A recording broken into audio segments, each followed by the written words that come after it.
अरे मैं कल सोच रहा था आपने क्यों नहीं कहा? दुनिया ओ दुनिया सारे गामा माँ सारे गा। नमस्कार दोस्तों, welcome to singing emotion. Friends, जब भी धर्म जी की फिल्मों की बात होती है तो एक सवाल अपने आप सामने आ जाता है। धर्म जी की असली आवाज आखिर कौन सी थी? मोहम्मद रफी साहब या फिर किशोर दा? क्या ये सिर्फ पसंद का मामला था या इसके पीछे कोई और कहानी छुपी थी? और सबसे दिलचस्प सवाल ये है कि वो कौन सी फिल्म और कौन सा गीत था जहां से धर्म जी की आवाज के रूप में किशोर दा की एंट्री हुई और फिर ये जोड़ी अगले 2 दशकों तक हिंदी सिनेमा पर छा गई। ओ जानी। आज हम बात करेंगे किसी तुलना या टकराव की नहीं, बल्कि उस सफर की जहां समय, किरदार और आवाज एक दूसरे से जुड़ते चले गए। तो चलिए शुरू करते हैं आज का वीडियो। आप देखना शुरू कर चुके हैं सिंगिंग इमोशन।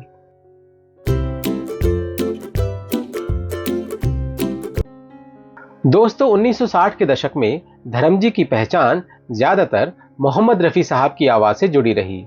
उस दौर में धर्म जी की फिल्मों के किरदार गंभीर, संघर्षशील और भावनात्मक होते थे और रफी साहब की गायकी उनके व्यक्तित्व, उनके दर्द और उनकी संवेदनशीलता के साथ बेहद स्वाभाविक रूप से बैठती थी। लिए मिल गए मैं अकेले यूं भी मजे में था, जाने क्या ढूंढती रहती है ये आंखें ढेर। ये वो दौर था जब धर्म जी की एक बॉय नेक्स्ट डोर इमेज थी। इस दशक में रफी साहब ने धर्म जी के लिए 100 से भी ज्यादा गीत गाए, जिनमें शोला और शबनम, आकाशदीप, आए दिन बहार के, इज्जत, प्यार ही प्यार, आया सावन झुमके जैसी फिल्मों के कई सुपरहिट और यादगार गीत शामिल हैं। कलियों ने घूंघट खोले, हर फूल पे दिल ने फिर याद किया। इस दौर में धर्म जी की आवाज के रूप में रफी साहब के बने रहने की एक अहम वजह खुद किशोर दा भी थे। मशहूर संगीतकार जोड़ी कल्याण जी आनंद जी के अनुसार 60 के दशक में किशोर दा ने उनसे साफ कहा था कि इस समय वे एक्टिंग में ज्यादा व्यस्त हैं और प्लेबैक सिंगिंग केवल कुछ खास लोगों के लिए ही करेंगे, जैसे कि देवानंद। इतना ही नहीं, किशोर दा ने व्यस्तता के कारण 1958 से 65 तक, यानी कि लगभग 7 सालों तक देव साहब के लिए भी गाना बंद कर दिया था। इसी वजह से देव साहब सहित कई बड़े बड़े कलाकारों की आवाज के रूप में रफी साहब लगातार सुनाई देते रहे। 1964 की फिल्म गंगा की लहरें धर्म जी और किशोर दा के रिश्ते का पहला दिलचस्प पड़ाव जरूर थी। फिल्म में धर्म जी मुख्य भूमिका में थे, लेकिन सारे गाने किशोर दा ने एक दोस्त के किरदार के रूप में गाए, ना कि धर्म जी की आवाज बनकर। मचलती हुई हवा में छमरे संग संग चले गंगा की लहर। फिल्म सफल रही, लेकिन प्लेबैक सिंगर और एक्टर के रूप में इन दोनों का रिश्ता अभी शुरू नहीं हुआ था। इस रिश्ते की असली शुरुआत हुई 1970 में और दिलचस्प बात यह है कि यह शुरुआत किशोर दा के प्रिय आर डी बर्मन और एस डी बर्मन के साथ नहीं, बल्कि शंकर जयकिशन के साथ हुई, जिनके पसंदीदा गायक उस दौर में रफी साहब ही माने जाते थे।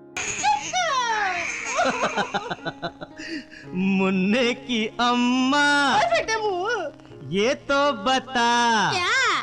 तेरे बेटे के अब्बा का नाम क्या है? फिल्म थी तुम हसीन मैं जवां और गीत था मुन्ने की अम्मा ये तो बता। ये एक मस्ती भरा हल्का फुल्का गीत था, लेकिन इसी गाने ने धर्म जी पर किशोर दा की आवाज को एक मजबूत विकल्प के रूप में स्थापित कर दिया।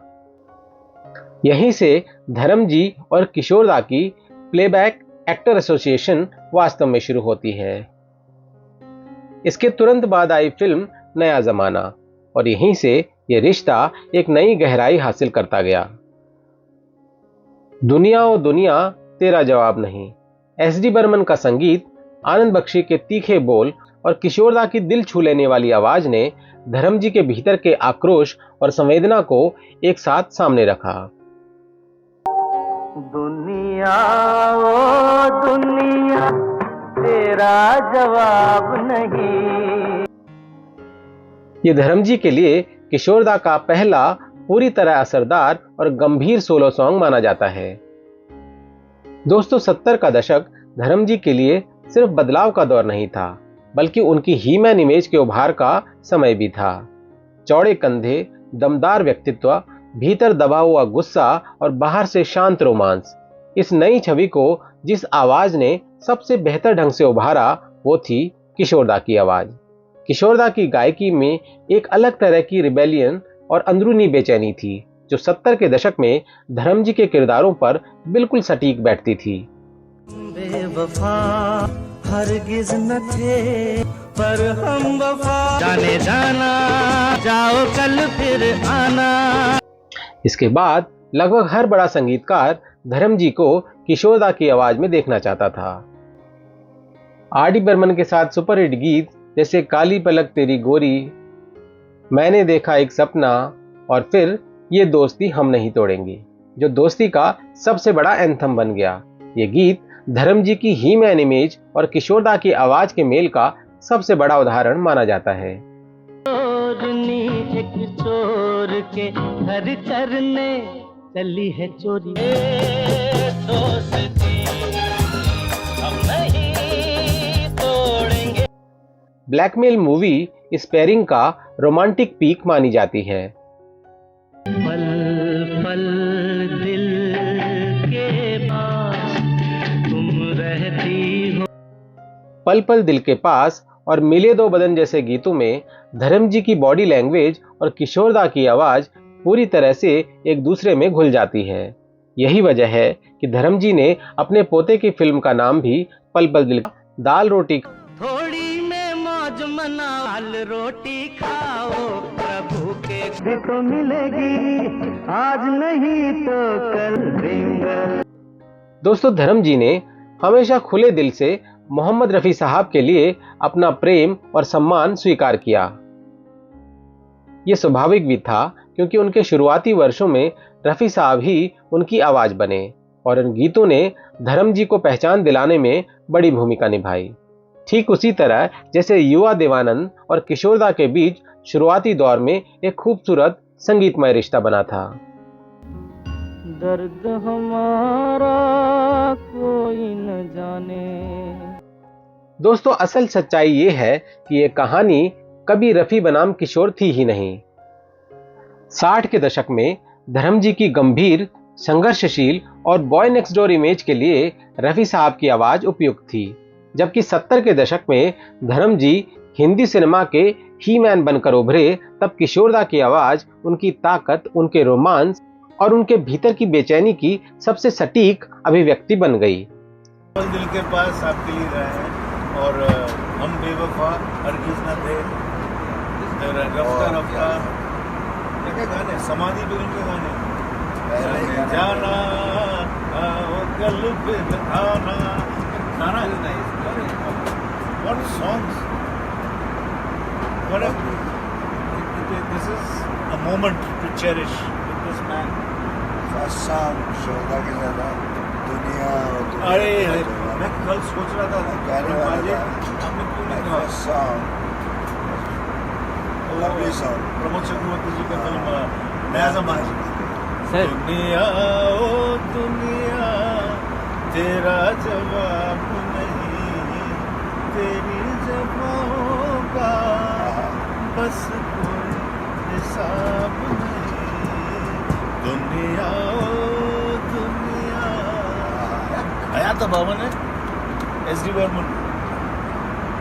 तो दोस्तों ये किसी को रिप्लेस करने की कहानी नहीं, बल्कि समय और सिनेमा के साथ आवाज के बदलते रंगों की कहानी थी। आज धर्मजी हमारे बीच नहीं है, लेकिन उनकी फिल्मों में जब भी वे मुस्कुराते हैं, संघर्ष करते हैं या बिना कुछ कहे बहुत कुछ कह जाते हैं, पीछे से आती रफी साहब या किशोरदा की आवाज उस एहसास को और गहरा कर देती है। यही वजह है कि ये रिश्ता आज भी जिंदा है, गीतों में, यादों में और दर्शकों के दिलों में। तो दोस्तों आपको धर्मजी का कौन सा दौर ज्यादा पसंद है, 60 का दशक या 70 का ही मैन दौर? और इन दोनों दौरों का आपका पसंदीदा गीत कौन सा है, नीचे कमेंट में जरूर बताइए। और अगर आपको हमारा आज का वीडियो पसंद आया हो तो इसे लाइक, हाइप और शेयर जरूर करें। और अगर आपको ऐसे ही दुर्लभ किस्से और संगीत से जुड़े रिश्तों की कहानियां पसंद हैं तो हमारे चैनल को सब्सक्राइब कर लीजिए। हम फिर मिलेंगे एक और याद, एक और गीत और एक और कहानी के साथ। तब तक हंसते रहिए, मुस्कुराते रहिए। Thank you for watching.